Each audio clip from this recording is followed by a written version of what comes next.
Senkumar sir വണക്കം. വണക്കം sir, BJP എല്ലാ തെരഞ്ഞെടുപ്പ് വരുമ്പോഴും സാർ BJP എല്ലാ തെരഞ്ഞെടുപ്പും വരുമ്പോഴും നമ്മൾ ഈ സോഷ്യൽ മീഡിയ മൊത്തം നോക്കിക്കഴിഞ്ഞാൽ BJPയെ കുറിച്ചുള്ള വാർത്തകളാണ് എപ്പോഴും ഉള്ളത്. സോഷ്യൽ മീഡിയ നിറഞ്ഞു നിൽക്കുകയാണ് BJP എന്ന് പറയുന്നത്. പക്ഷേ റിസൾട്ട് വരുമ്പോൾ ഇവർക്ക് കഴിഞ്ഞ നിയമസഭാ തെരഞ്ഞെടുപ്പിൽ 0 ഇത്തവണ തദ്ദേശ തെരഞ്ഞെടുപ്പിൽ BJP നല്ല പെർഫോമൻസ് കാഴ്ചവെച്ചു.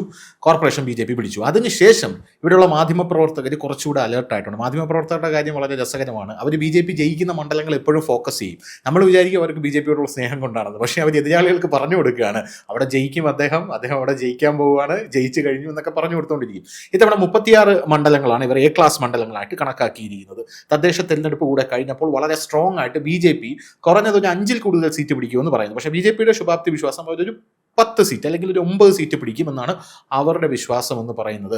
ഇത്തവണ എങ്ങനെയായിരിക്കും BJPയുടെ ഒരു ആക്ഷൻ പ്ലാൻ, അല്ലെങ്കിൽ BJP എങ്ങനെയായിരിക്കും വിജയിച്ച് കയറാൻ പോകുന്നത്? അവരുടെ ഇപ്പോഴുള്ള പ്രവർത്തനങ്ങൾ വിജയം കാണാൻ അത്രയും പര്യാപ്തമാണോ അവർ?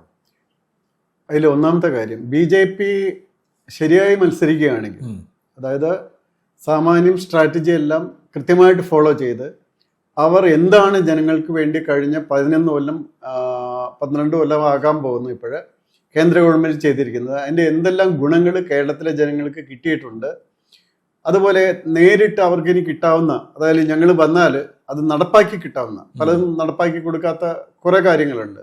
ആയുഷ്മാൻ ഭാരത് പോലെയുള്ള പല നല്ല കാര്യങ്ങളും പലതും നടപ്പായിട്ടില്ല. അപ്പോൾ അതുകൊണ്ട് അങ്ങനെയുള്ള കാര്യങ്ങളൊക്കെ നടപ്പാക്കുകയാണെങ്കിൽ, അപ്പോൾ അത് അങ്ങനെ വരികയാണെങ്കിൽ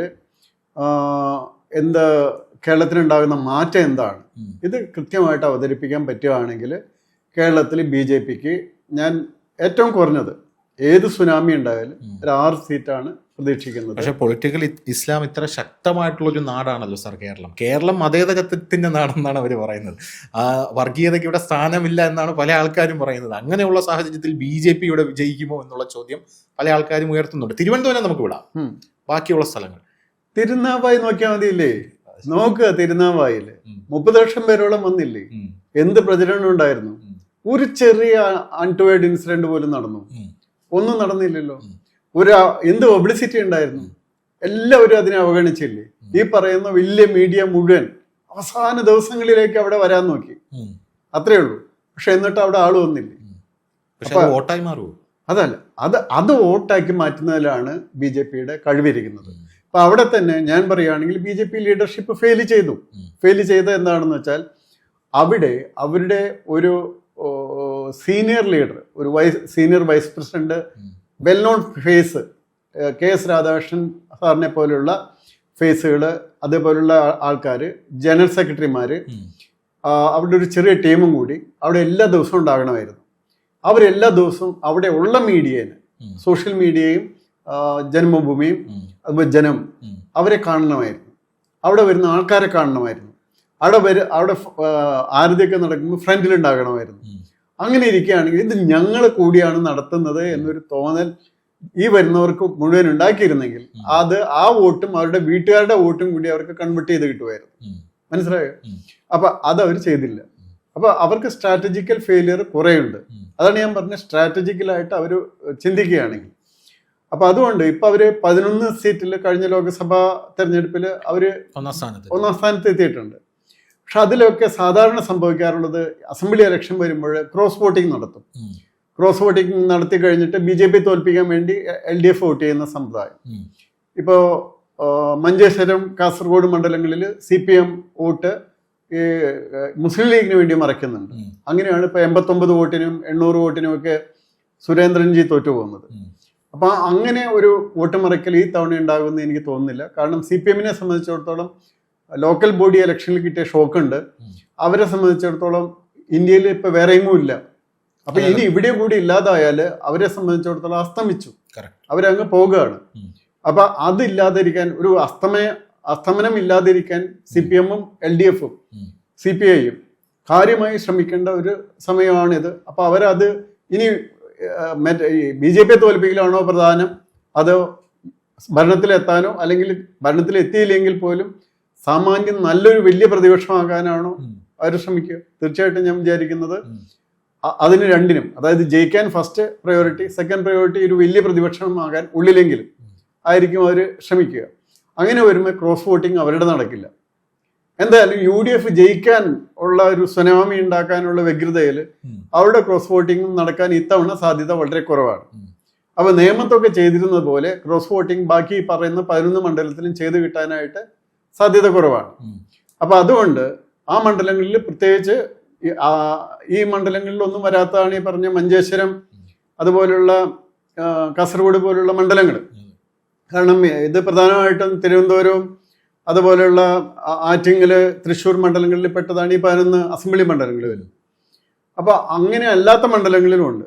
അപ്പൊ പാലക്കാടുണ്ട്, മലമ്പുഴയുണ്ട്, അതുപോലെ ആലപ്പുഴയിലെ കായംകുളം പോലെയുള്ള ആലപ്പുഴ മണ്ഡലങ്ങൾ പലതുമുണ്ട്. അങ്ങനെ വരുന്ന മണ്ഡലങ്ങളിലേക്ക് BJPയിലേക്ക് കുറെ അധികം വ്യത്യാസം നമ്മൾക്ക് ആൾക്കാരുടെ ഇടയിൽ. ഞാനിപ്പോൾ വളരെ വൈഡായിട്ട് ട്രാവൽ ചെയ്യുന്ന ഒരാളാണ് കേരളത്തിൽ. അതായത് മാസത്തിൽ ഞാനൊരു 10 ദിവസമെങ്കിലും, ഇതുവരെ ഒരു 10-12 ദിവസമെങ്കിലും ടൂറിലാണ്, ഫീൽഡിൽ പോയി ആൾക്കാരെ കാണുന്ന ഒരാളാണ്. അപ്പൊ ആ മാറ്റം ജനങ്ങളിൽ നന്നായിട്ട് വന്നിട്ടുണ്ട്. അത് വോട്ട് ആക്കി മാറ്റാനായിട്ട് ഇവർ ശ്രമിക്കുന്നില്ല എന്നുള്ളൊരു വിഷമം ജനങ്ങൾക്കുണ്ട്. അപ്പൊ അതിലൊന്ന് അവരെന്ത് ചെയ്യേണ്ടതെന്ന് ഞാൻ ഒന്ന് പറഞ്ഞല്ലോ. ഒന്ന് കേന്ദ്ര ഗവൺമെന്റിന്റെ സ്കീംസിനെ പറ്റി കൃത്യമായിട്ട് പറഞ്ഞു കൊടുക്കുക. ഇതെല്ലാമായിരുന്നു സ്കീംസ്, ഇതുകൊണ്ടാണ് നിങ്ങൾക്ക് പ്രയോജനം. ഇപ്പൊ അതിദാരിദ്ര്യം കേരളത്തിൽ ഇല്ലാതായി. എന്തുകൊണ്ടാണ്? 1.57 crore ആൾക്കാർക്കാണ് കേന്ദ്ര ഗവൺമെന്റിന്റെ ഭക്ഷണം കിട്ടുന്നത്, ഈ 35 കിലോ അരിയുടെ പ്രയോജനം കിട്ടുന്നത് 1.57 crore പീപ്പിളിന്. അപ്പൊ കേരള ഗവൺമെന്റ് അല്ല അതിദാരിദ്ര്യം കേരളത്തിൽ ഇല്ലാതാക്കിയത്, അത് കേന്ദ്ര ഗവൺമെന്റ് ആണ്. അപ്പൊ ഇങ്ങനെയുള്ള കാര്യങ്ങൾ അവർക്ക് പറഞ്ഞു കൊടുക്കാൻ സാധിക്കണം. പിന്നെ ഇവരുടെ പ്രസിഡന്റിനെ പറ്റിയൊക്കെ ഒന്ന് പറയുകയാണെങ്കിൽ, അതെ അതെ, എന്റെ അഭിപ്രായത്തിൽ ഹീസ് എ കോർപ്പറേറ്റ് മാൻ. അപ്പൊ അതുകൊണ്ട് അദ്ദേഹം പറയേണ്ട പല കാര്യങ്ങളും പറയുന്നില്ല, പറയേണ്ടാത്ത പല കാര്യങ്ങളും പറയുന്നുണ്ട് എന്നുള്ളതാണ് എന്റെ ഓപ്പൺ ഒപ്പീനിയൻ. അതൊന്ന് പറയാം. അപ്പൊ അദ്ദേഹം നിയമത്തെ സ്ഥാനാർത്ഥിയാവുന്നുവെന്ന് ഏകദേശം 3 മാസം മുന്നേ അങ്ങ് പ്രഖ്യാപിച്ചു. അത് തെറ്റല്ലേ? വാസ്തവത്തിൽ ഒരു പൊളിറ്റിക്കൽ പാർട്ടിയുടെ ആരായാലും ആ പൊളിറ്റിക്കൽ പാർട്ടിക്ക് ഒരു സിസ്റ്റം ഉണ്ട്. അതിൻ്റെ നിയോജക മണ്ഡലം കമ്മിറ്റീസ് ഉണ്ട്. അത് കഴിഞ്ഞതിന് ശേഷം മുകളിലേക്ക് വന്നു കോർ കമ്മിറ്റി ഉണ്ട്. അത് കഴിഞ്ഞ് അവരുടെ സെൻട്രൽ ലീഡർഷിപ്പ് ഉണ്ട്. അവരാണ് ഇത് പ്രഖ്യാപിക്കാറ്. അതൊന്നും നടക്കാതെ അദ്ദേഹം അങ്ങ് പ്രഖ്യാപിച്ചു. അപ്പൊ അത് തെറ്റാണ് ഒന്നാമത്തെ കാര്യം. രണ്ടാമത്തെ കാര്യം, സ്ട്രാറ്റജിക്കലി അത് തെറ്റാവുന്നത്. അങ്ങനെയാണെങ്കിൽ LDFനും UDFനും കുറെ നേരത്തെ അണ്ടർസ്റ്റാൻഡിങ് കൊടുത്ത് 50% കൂടുതൽ വോട്ടുണ്ടെങ്കിൽ അങ്ങനെ പ്രഖ്യാപനത്തിനൊരു വാലിഡിറ്റി ഉണ്ട്. 50% വോട്ടിൽ കൂടുതൽ എനിക്ക് കിട്ടുന്ന ഒരു സ്ഥലമാണെങ്കിൽ ആര് വന്നാലും പിന്നെ എന്നെ തോൽപ്പിക്കാൻ പറ്റില്ല. പക്ഷെ അങ്ങനെ 50% കൂടുതൽ വോട്ടില്ല അവിടെ. അപ്പൊ അത് പ്രഖ്യാപിക്കുന്നത് സ്വയം ഒരു എന്താണ് കുഴി വെട്ടുന്നതിന് തുല്യമാണ്. കാരണം 3 മാസം കൊണ്ട് നിങ്ങൾക്ക് 2 പേർക്കും സമയം തന്നിരിക്കുന്നു. ഞാൻ ശരിക്കും ഈ പാർട്ടിയുടെ പ്രസിഡന്റാണ്, എന്നെ തോൽപ്പിച്ച ബാക്കി ആര് ജയിച്ചാലും അതിന്റെ കുറെ ക്ഷീണം ഇതുകൊണ്ട് മാറ്റാം എന്ന് തോന്നിയാൽ അവർക്ക് ഒരുമിച്ച് നിൽക്കാം. പ്രത്യേകിച്ച് ഒരു എന്താ പറയുന്നത്, ജമാഅത്തെ ഇസ്ലാമി പോലെ SDPI പോലുള്ള സംഘടനകൾ തീർച്ചയായിട്ടും ഒരുമിച്ച് എതിർത്ത് വോട്ട് ചെയ്യാനായിട്ട് ഉള്ളതാണ്. അദ്ദേഹം ഒരിക്കലും ചെയ്യരുതാത്ത ഒരു കാര്യമാണ് അത് ചെയ്തത്. പക്ഷെ ഇനി പറഞ്ഞിട്ട് കാര്യമില്ല, ഇനി അത് വിട്ടുപോയാൻ പറ്റില്ലല്ലോ. പക്ഷേ ഇനിയെങ്കിലും ഇവരൊക്കെ ചെയ്യേണ്ടത് ഇതുപോലുള്ള ഫുട്ട് ഇൻ ദ മൗത്ത് എന്ന് പറയുന്ന രീതിയിലുള്ള പ്രസ്ഥാനങ്ങൾ ഇല്ലാതാക്കുക. അത് ഇല്ലാതാക്കിയിട്ട് കാര്യമായിട്ടുള്ള കാര്യത്തിൽ ഇപ്പം ഈ ഔട്ട്റീച്ചുകളുടെ കാര്യത്തിൽ സമയം വേസ്റ്റ് ചെയ്യാതെ ഞാൻ 2 ദിവസം മുന്നേ പോലെ ഒരു മീറ്റിങ്ങിൽ പങ്കെടുത്തിരുന്നു. ഞാൻ പറയുകയാണ്, ഇപ്പം കേരളത്തിൽ ഉള്ള ഹിന്ദു സമുദായങ്ങളുടെ ഒരു കണക്കെടുത്ത് നോക്കിയാൽ അതിൽ വിശ്വകർമ്മ സമുദായം, ധീവര സമുദായം, ഇതൊന്നും തീരെ മൈനർ സമുദായങ്ങളല്ല. അവർക്ക് ഒരു 7-8% വോട്ടുണ്ടാവും, വോട്ടേഴ്സ് ഉണ്ടാവും കേരളത്തിൽ. അവർക്ക് ഇലക്ഷനിൽ നിന്നും ഒരു MLA പോലും ഇല്ല. 8% വോട്ടോളം വരുന്ന ഒരു ഹിന്ദു സമുദായത്തിൽ, അത് 100%-ൽ 8% വരുന്ന ഒരു 2 സമുദായങ്ങളിൽ നിന്ന് ഒരു ആള് പോലും ജയിച്ചു ഒരു MLA ആകുന്നില്ല എന്ന് പറയുന്നത് തെറ്റല്ലേ? വാസ്തവത്തിൽ അവർക്ക് ഒരു 10-14 MLAs അവർക്ക് വേണ്ട, ഏകദേശം 10-12 MLA ആരെങ്കിലും അവർക്ക് വേണ്ടതില്ല അവരെ റെപ്രസെന്റ് ചെയ്യാൻ. അപ്പൊ അത്ര ഉണ്ടാകണമെങ്കിൽ അത്ര സ്ഥലത്ത് നിർത്തുകയെങ്കിലും വേണ്ട കാൻഡിഡേറ്റ് ആയിട്ട്. അവർക്ക് അതിന്റെ വലിയ വിഷമമുണ്ട്. ഇപ്പൊ കായംകുളത്ത് നിന്ന് എന്നെ വിളിക്കുന്ന ഒരാളുണ്ട്. അപ്പൊ അദ്ദേഹം പറയും, സാറേ ഞങ്ങളെ ഒന്ന് മത്സരിപ്പിക്കാനായിട്ട് ആരും വരുന്നില്ല, പിന്നെ ഞങ്ങൾ എന്ത് ചെയ്യാനാണ്? അപ്പൊ ആദ്യം ബി ജെ പിയുടെ ഇപ്പോഴത്തെ BJP-യുടെ പല ആൾക്കാരും പല മാധ്യമ പ്രവർത്തകരടക്കം പറയുന്നത് ഇവർക്ക് സ്ഥാനാർത്ഥികളില്ല നിർത്താൻ. അങ്ങനെയാണെങ്കിൽ ഇവർക്ക് എന്തുകൊണ്ട് ഇവരെയൊക്കെ സമീപിച്ചുകൂടെ? ഇതൊക്കെയാണ് ക്രിട്ടിക്കലായിട്ട് അവർ ചിന്തിക്കേണ്ടത്. അതായത് BJP ചിന്തിക്കേണ്ട പ്രധാന കാര്യങ്ങൾ ഇതൊക്കെയാണ്. ഞങ്ങള് ഹിന്ദു സമൂഹത്തിലെ 54% വരുന്ന ഹിന്ദു സമൂഹത്തില് മാർക്സിസ്റ്റുകാരുണ്ട്, മതേതരരുണ്ട്, കോൺഗ്രസ്സുകാരുണ്ട്. ബാക്കിയുള്ളതാണ് നമ്മൾ ഹൈന്ദവർ എന്ന് പറയാവുന്ന സനാതന ധർമ്മത്തിൽ വിശ്വസിക്കുന്ന ഹിന്ദുക്കളായിട്ടുള്ളവരെന്ന് പറയുന്നു.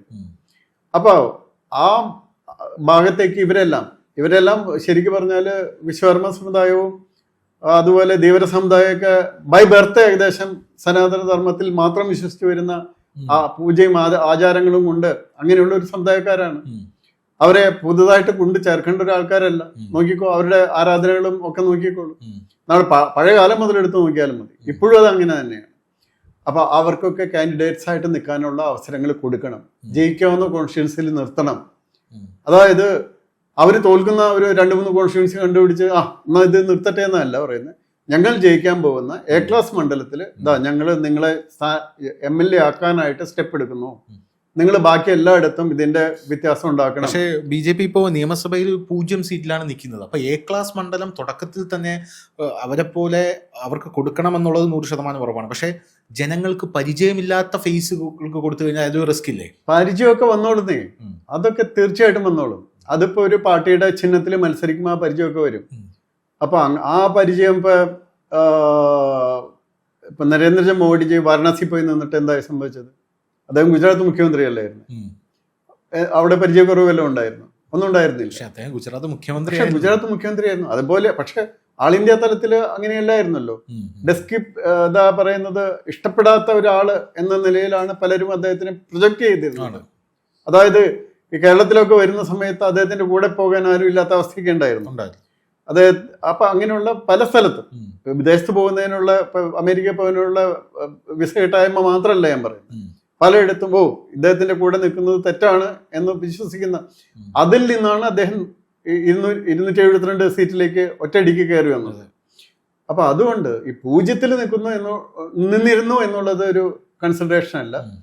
അതിന് 5 വർഷം കൊണ്ട് ശരിയായ മാറ്റങ്ങൾ വന്നിട്ടുണ്ട് അടിത്തട്ടില്. പക്ഷേ അടിത്തട്ടിൽ വന്ന മാറ്റങ്ങൾ നല്ല രീതിയിൽ. പിന്നെ രണ്ടാമത് പറയുന്നത്, ഇപ്പൊ അദ്ദേഹമൊക്കെ പ്രസിഡന്റൊക്കെ ഈ ശ്രദ്ധിക്കേണ്ട കാര്യമുണ്ട്. ഒരു രാഷ്ട്രീയക്കാരന്റെ ഏറ്റവും പ്രധാനപ്പെട്ട ഒരു കാര്യമാണ് ആക്സസബിലിറ്റി. ജനങ്ങൾക്ക് കണ്ട് പറയാനായിട്ട് അവസരം ഉണ്ടാകണം.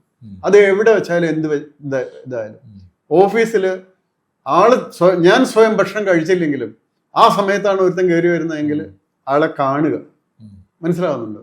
അവരുടെ പ്രശ്നം പരിഹരിക്കുന്നത് പോകട്ടെ, അത് ചിലപ്പോൾ പരിഹരിക്കാൻ ഇവിടെ പറ്റാത്തതായിരിക്കാം ചിലപ്പോൾ. പക്ഷെ 100 പ്രാവശ്യം പറ്റുന്നത് തന്നെ ആൾക്കാർ വരുള്ളൂ. കാരണം എന്ന് വെച്ചാൽ 11-12 വർഷമായിട്ട് സെൻട്രൽ അധികാരത്തിലുണ്ട്.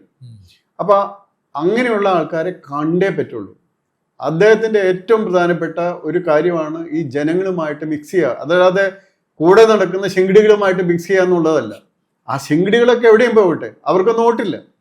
അവരുടെ ഒരു അലയിൽ അദ്ദേഹം പെട്ടുപോകരുത്. അദ്ദേഹത്തിന് മനസ്സിലാക്കണം, ഇവരെല്ലാം എൻ്റെ ആൾക്കാർ, ഇവരെ എന്നെ ജനങ്ങളിൽ നിന്ന് അകറ്റുന്ന ആൾക്കാരാണ്.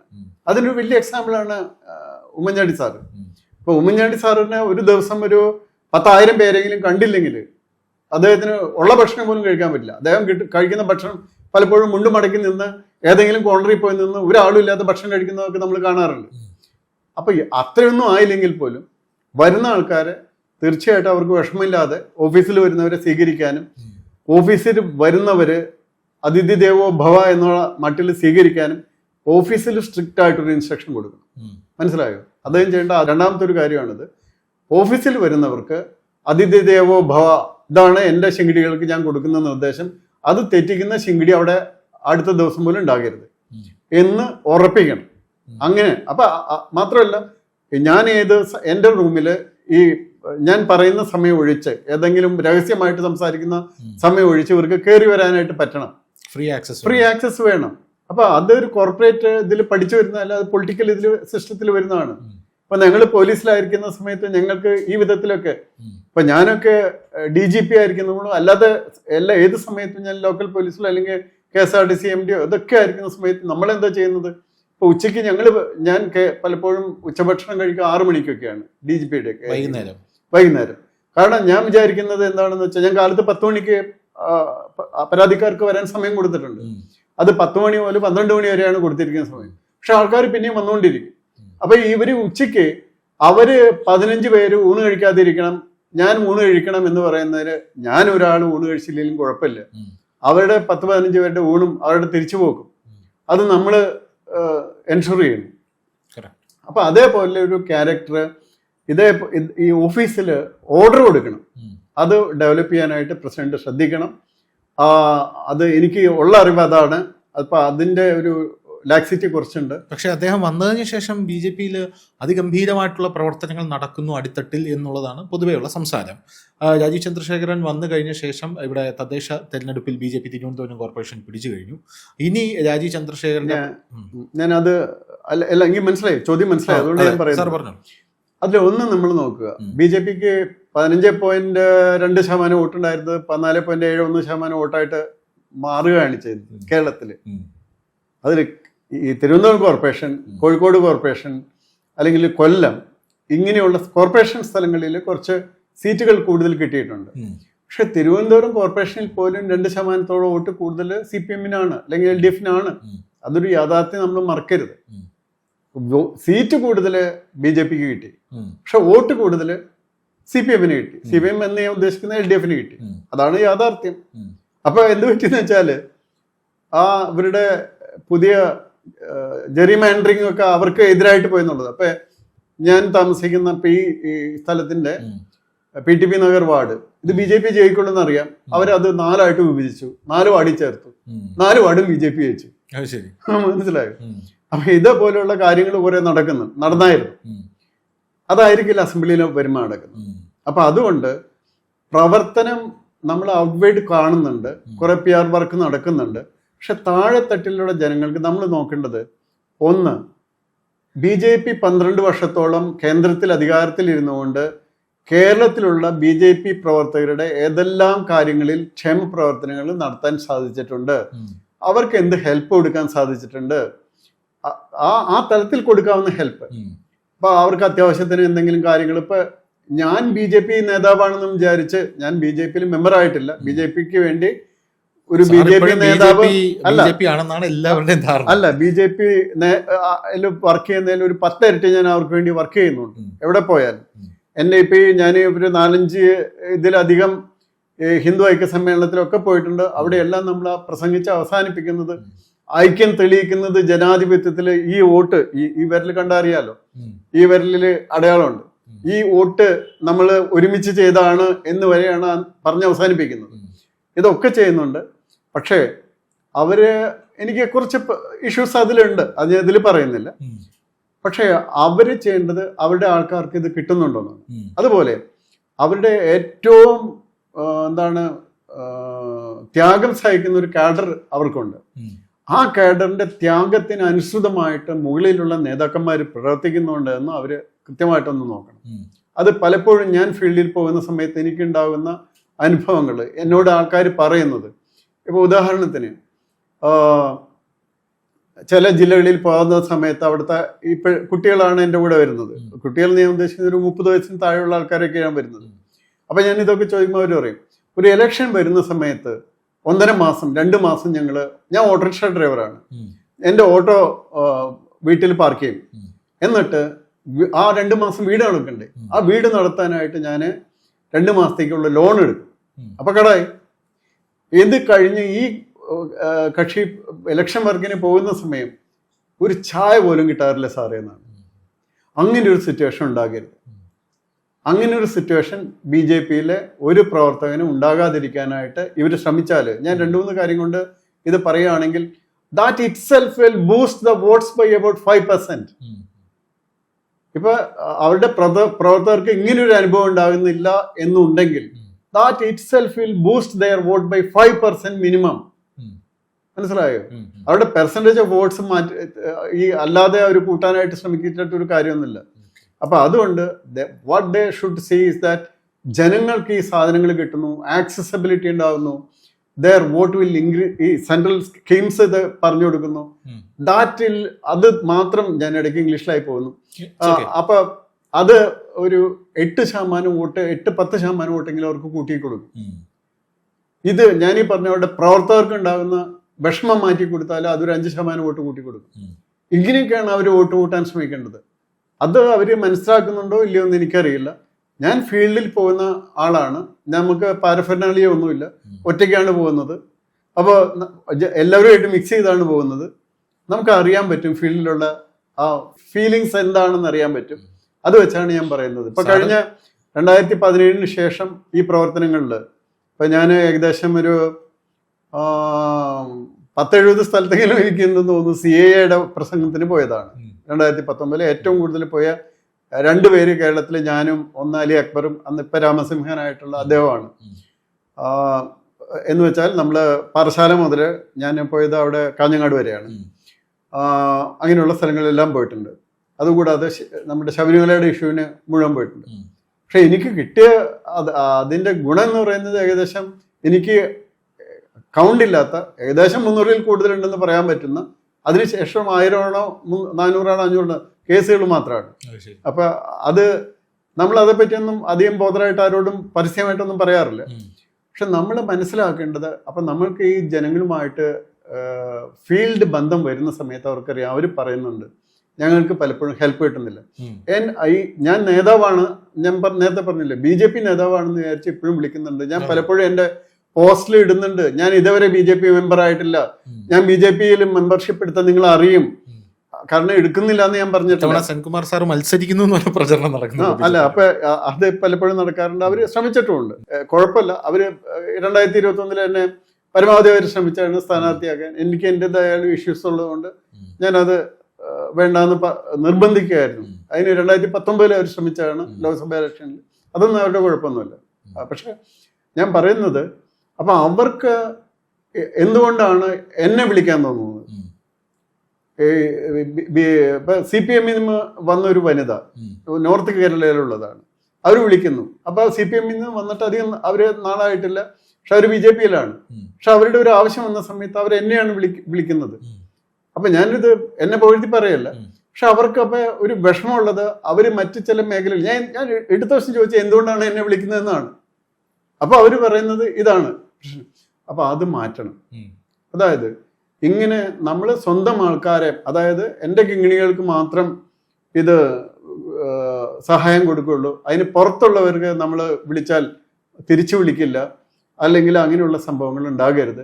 ഒരാൾ ഫോൺ ചെയ്താൽ ഈ ലീഡേഴ്സ് എല്ലാം, പ്രസിഡന്റ് മാത്രമല്ല, ബാക്കി അതിൻ്റെ താഴെയുള്ള വാർഡ് തലം വരെയുള്ള പ്രസിഡന്റ് അടക്കമുള്ള എല്ലാവരും, അവർക്കൊരു ഫോൺ വന്നാൽ അവർക്ക് അറ്റൻഡ് ചെയ്യാൻ പറ്റുന്നില്ലെങ്കിൽ പിന്നീട് അവർ തിരിച്ചവരെ വിളിക്കണം. അങ്ങനെയുള്ള സംവിധാനങ്ങളൊക്കെ നടപ്പാക്കുകയാണെങ്കിൽ തീർച്ചയായിട്ടും BJPക്ക് ഈ 3 മാസം കൊണ്ട്, 2 മാസം 3 മാസം കൊണ്ട് തന്നെ വലിയ വ്യത്യാസം ഉണ്ടാക്കാൻ പറ്റും. കാരണം അങ്ങനെയാണ് LDF-ഉം UDF-ഉം നിൽക്കുന്നത്. ഒരു സ്ഥലത്ത് ഒരു എന്താണ് പറയുന്നത്, ഒരു കേരളത്തില് ഒരു ഇസ്ലാമിക് സ്റ്റേറ്റ് ആക്കാൻ പോകുന്ന വിധത്തിലുള്ളൊരു സംവിധാനം, മറ്റൊരു സ്ഥലത്ത് കറപ്റ്റ് ആൻഡ് ഡിസ്ട്രക്റ്റീവ് ആയിട്ടുള്ള ഒരു സംവിധാനം. അപ്പൊ അതിനിടയ്ക്ക് between the devil and deep see ഇതാ കാണുന്ന മൂന്നാമതൊരു വെളിച്ചം. ആ വെളിച്ചത്തിലേക്ക് പോകാൻ കുറെ പേര് തയ്യാറാകും. അതുകൊണ്ടാണ് ഞാൻ പറഞ്ഞത് they can get even up to 22 seats. ഇതാണ് ഞാൻ പറയുന്ന ഇതിൻ്റെ ഉള്ള ഒരു ബേസിക് കാര്യം. സ്ട്രാറ്റജിക്കലായിട്ട് ചിന്തിക്കുക. ഇപ്പം ഞാനീ പറയുന്നത് BJP ഒപ്പീനിയൻ അല്ല എന്നൊന്നും ആരും വിളിച്ചു പറയണ്ട.